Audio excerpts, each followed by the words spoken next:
Our stories are brilliant. We are resilient. Our stories are brilliant. We are resilient.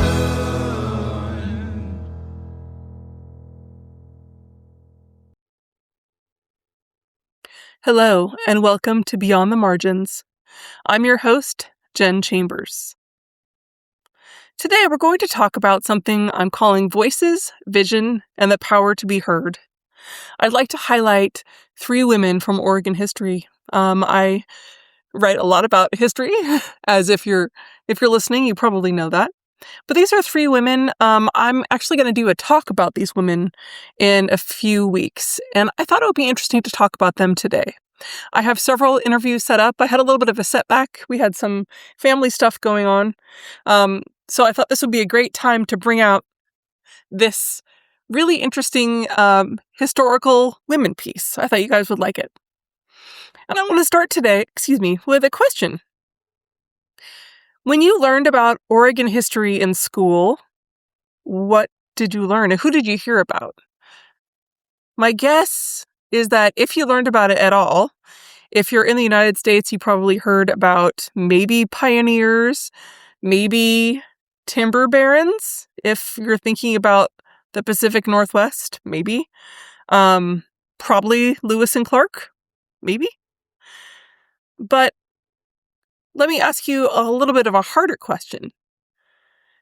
Have you ever learned about a Black suffragist in Oregon? Have you ever learned about the woman who reshaped the public legend of either Sacagawea or Sacagawea? The common pronunciation is Sacagawea, but Sacagawea is the way that I have heard it most recently pronounced by a native speaker. We don't actually know, as far as I can tell, how her name was pronounced, but Sacagawea is the way I'm going to go. So how many people learned about the woman who kind of rediscovered Sacagawea? And how many people have ever heard of the first state librarian in Oregon? I would guess none of you. Maybe a couple, but probably none. And that's okay. These are kind of pages of history that haven't been turned for a while. But I'm not really about connecting footnotes. I want to talk about these women because I'm asking about the times when we had to think about who had access to power and who insisted on it anyway. Very appropriate, I think, for these times. I want to look at these 3 women. They worked in 3 different arenas: the vote, the story, and the book. And what each of these women understood long before we used the word infrastructure in the way we do it now is that democracy runs on access. I mean, you can't argue with that. And historically, women have had very little access. Let's begin with my first subject. Her name's Hattie Redmond. Suffrage Beyond the Spotlight, Part 1. In 1912, the state of Oregon passed women's suffrage, or the right to vote, on its 6th attempt. That's 6. 6 times. Previous votes for suffrage had failed in 1884, 1900, 1906, 1908, and 1910. The 1912 victory was hard won, and it was super organized, and it was led by groups I've spoken of a little bit before. Like the Oregon Equal Suffrage Association, and figures such as Abigail Scott Duniway, who I actually wrote a book about with her experience with Susan B. Anthony. It's called Silent No More. I recommend it, but I digress. Hattie Redmond's name is rarely centered in that victory, and it should be. Hattie Redmond was born in Missouri in 1862. So this was a time when the world was in the shadow of the Civil War. But by the early 1900s, Harriet was living in Portland, She was very, very active in the Bethel African Methodist Episcopal Church. She was really active, and this was one of the city's largest Black institutions. And here is some important context. Oregon entered the Union in 1859, and our Constitution literally included Black exclusion laws. Now, I speak of this only as a scholar, of course. I am not a Black American. I don't have that lived experience. I can only be astonished at the poor way that people were treated in the past and continue to be. So I'm only speaking from my research experience. But at the time, Black residents were technically barred from settling in the state of Oregon. And these laws were inconsistent. They weren't enforced all the time.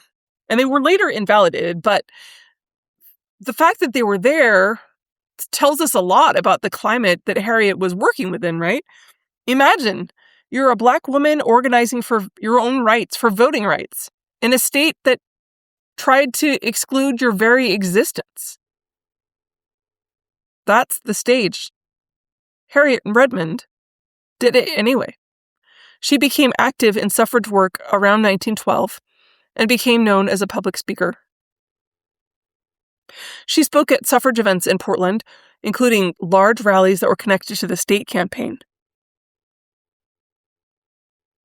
She was, of course, a part of a broader network of Black women who, all through the nation, women like Mary Church Terrell or Ida B. Wells, these are women who understood that suffrage without racial justice was hollow. And I would argue that racial justice still isn't existent.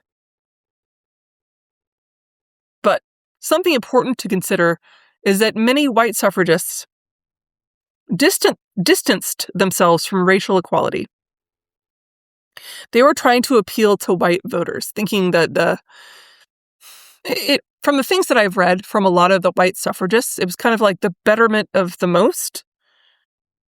But Harriet couldn't separate race from gender. And what does it cost her? What did that cost to belong to a movement that doesn't fully see you? I cannot imagine. But Harriet Redmond spoke anyway. She organized people anyway, even though not everybody supported her within the group that she was working with. She worked within this system that had rarely worked for her. But in 1912, Oregon women won the vote. But nationally, the 19th Amendment, of course, didn't pass until 1920. And even then, Black women across the country, especially in the South, continued to face poll taxes and literacy tests and intimidation and just vile discrimination. But suffrage then wasn't a single victory, right? It was layered, it was uneven, and it certainly didn't disappear racism or sexism from Oregon. But it was a step. If you had been Harriet Redmond in 1912, what would have felt like the biggest risk? Would it have been speaking publicly?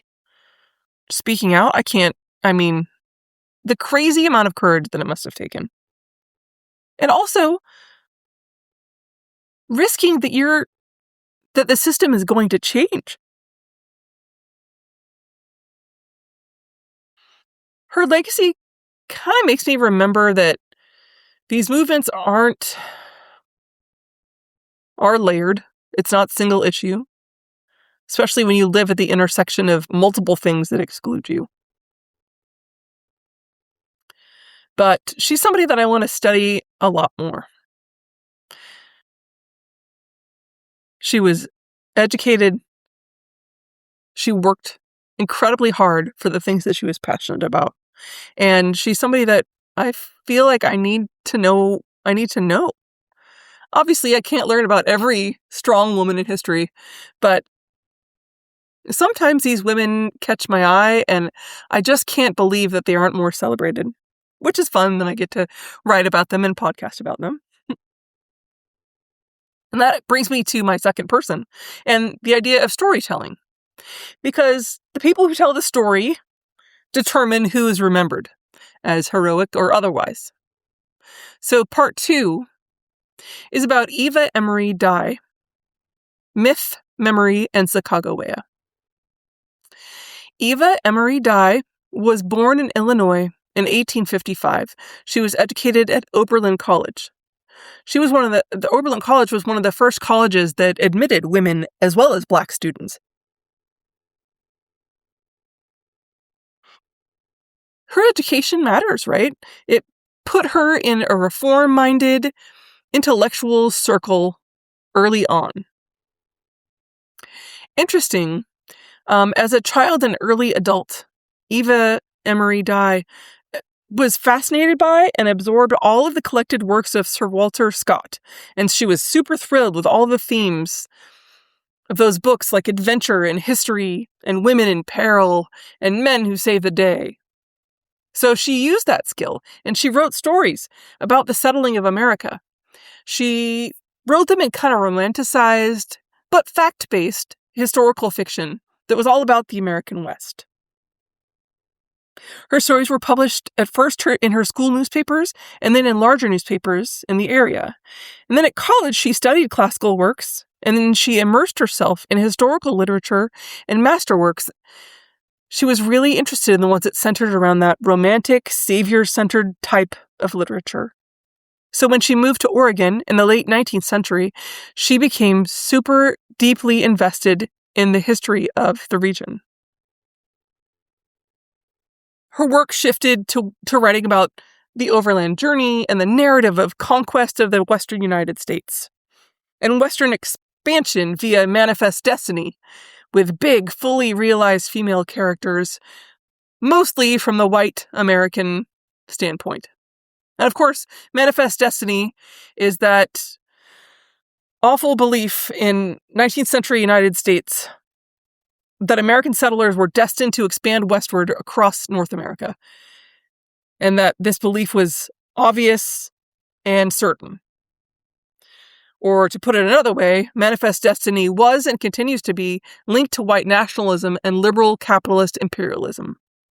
That's from an article called Mexicano Political Experience and Occupied Aztlan Struggles and Change by Armando Navarro. And then politicians, of course, use this concept to justify a lot of things, especially the 1846 Oregon boundary dispute and then the annexation of Texas as a slave state, which all kind of wound up with the 1846 Mexican-American War. So, within this larger worldview, a lot of the things that she learned about the West were reported from this perspective. However, her scholarly work seems to have leaned equally on facts as well as her more vivid descriptions of the historical events that she wrote about. She wrote a lot about the American West. And after reading it, I'd describe her work as definitely historical fiction rather than biography. She is most well known for bringing Sacagawea to public prominence, and in 1902 she published a book called The Conquest, The True Story of Lewis and Clark, based on a whole bunch of research, including their journals. Let's pause for a second on the subtitle, The True Story. By 1902, when she was writing, the Lewis and Clark expedition was already a myth, right? But Sacagawea was often a secondary character, helpful but not central. She was a woman after all. But Eva was kind of the person who single-handedly reshaped that narrative. In her telling, Sacagawea was essential. She was a woman who was a cultural bridge, and she was diplomatic. She guided them through complex terrain. She was a mother, and that symbolized peace. Scholars today talk about how Dye was certainly guilty of dramatizing and fictionalizing elements of Sacagawea's life. Oh, excuse me. I'm always recording these when I'm yawning. I apologize. But it's interesting. Like, we can't know. There aren't any true descriptions of what she looked like or indeed, how to pronounce her name. A passage from her book is given in an article called Sacagawea of the Lewis and Clark Expedition by Ella E. Clark and Margot Edmonds. The quote goes, quote, Sacagawea's hair was neatly braided, her nose was fine and straight, and her skin pure copper, like a statue in some Florentine gallery. Madonna of her race, she had led the way to a new time. To the hands of this girl not yet 18, had been entrusted the key that unlocked the road to Asia. Someday, upon the Bozeman Pass, Sacagawea's statue will stand beside that of Clark. Someday, where the rivers part, her laurels will view with those of Lewis. Across North America, a Shoshone Indian princess touched hands with Jefferson, opening her country, unquote. So you can see what I mean about the floweriness. Truthful, certainly, but a little painted with a very colorful brush. But culturally, the elevation of this woman in history was profound. In 1905, at the Lewis and Clark Centennial Exposition in Portland, Sacagawea was publicly celebrated in a way that she never had been before. That same year, a statue of her that was made by a woman called Alice Cooper was made in Washington Park. And this event was attended by all sorts of national suffrage leaders, including Susan B. Anthony. Think about that. A Native American woman's image was elevated at a World's Fair, even though it was through the storytelling of a white female historian, at an event connected to suffrage politics. Interesting. Eva did understand the narrative of power, and she believed that women belonged in epic history. But, thinking a little deeper, she was, of course, writing from a settler perspective. It was well-intentioned, absolutely. At least I think so. She was trying to elevate the story of a woman who should not be forgotten, and her portrayal of Sacagawea contributed to this romanticized image that sometimes overshadows the real tribal histories and complexities that we know today. Dye went on to work for women's suffrage and promote the story. And of course, she worked on getting that statue of Sacagawea and her son. Interestingly, in the statue, I've seen the statue. It's great. The park has lots of great things, but her in the statue, she's carrying her son, Charbonneau, or also known as Pompey, on her back.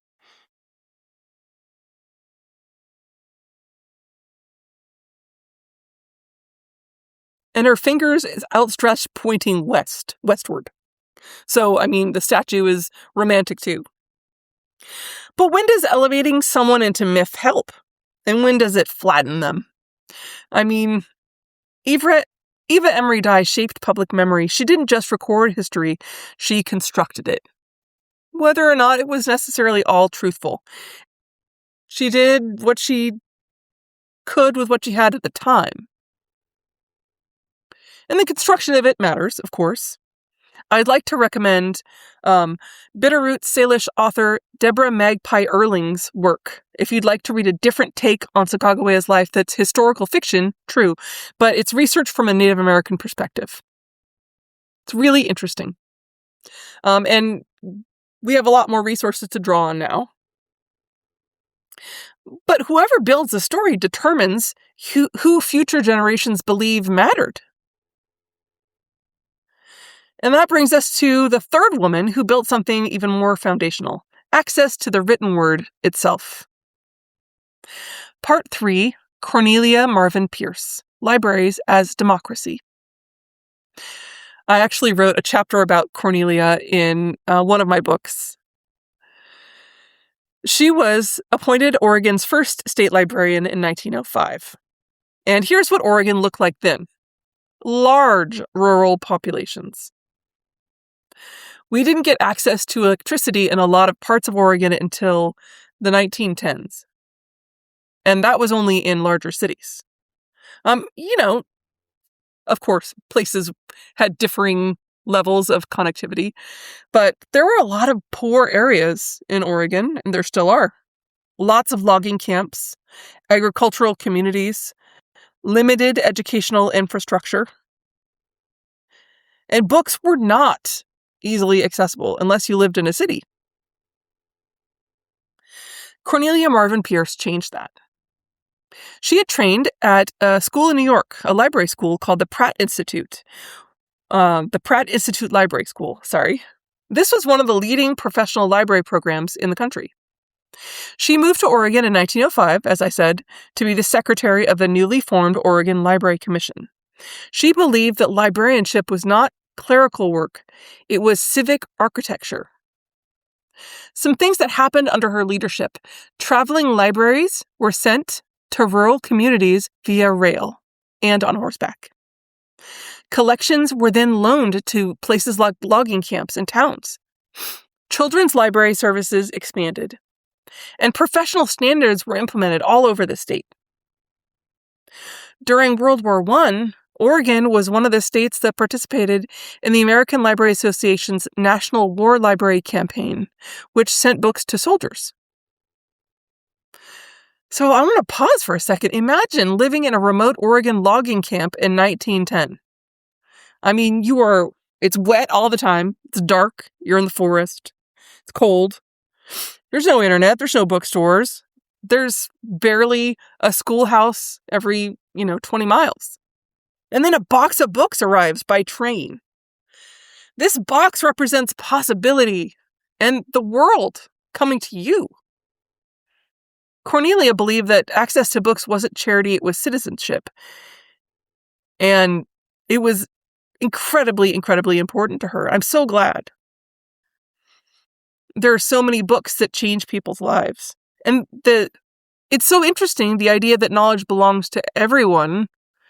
It didn't just appear naturally. Cornelia Marvin Pierce was one of the people who helped build it in our country. She also served on the Oregon State Board of Higher Education. And again, she was the Oregon State Librarian from 1913 to 1928. In 1928, she had to step down. She got married to the man she'd been dating. Interestingly, it was the man who had been the governor, Walter M. Pierce. So they couldn't get married while he was governor unless she wanted to quit her job. But her job was important to her. And she remained active in civic leadership throughout her life. She didn't just manage a building or, an area. She built a huge network for different libraries from different towns to talk to each other and share books. And networks are how democracy breathes. Hattie Redmond expanded access to the ballot. Eva Emory Dye expanded access to narrative visibility, even though maybe a little wrong-headed. And Cornelia Marvin Pierce expanded access to knowledge. There are different tools, different strategies.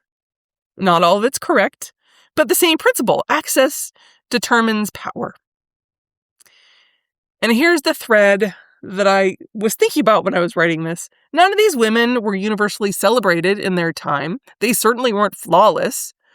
They didn't finish the things that they set out to do necessarily, but they widened the access. They opened the door. And history moves forwards because someone widens the door. So I'm going to end today with a question. Where are doors today that still need widening? Is it voting access? Whose stories get published? Who has access to education? Whose histories are still waiting to be centered and told truthfully by people who need to tell them? These remarkable women of Oregon aren't just names in a book. They're reminders that democracy isn't static and it's built shelf by shelf and vote by vote and story by story. So it was really fun for me to talk about voices and vision and the power to be heard. I think it's really, really important. So thank you so much for listening and being with me. If you have any important women that you'd like for me to cover, whether they're in my state or otherwise, I'd love to hear about it. You can email me at the link in the show notes. And as always, keep safe, take care of yourself, and I'll talk to you next week. Free audio post-production by alphonic.com. Our stories are brilliant.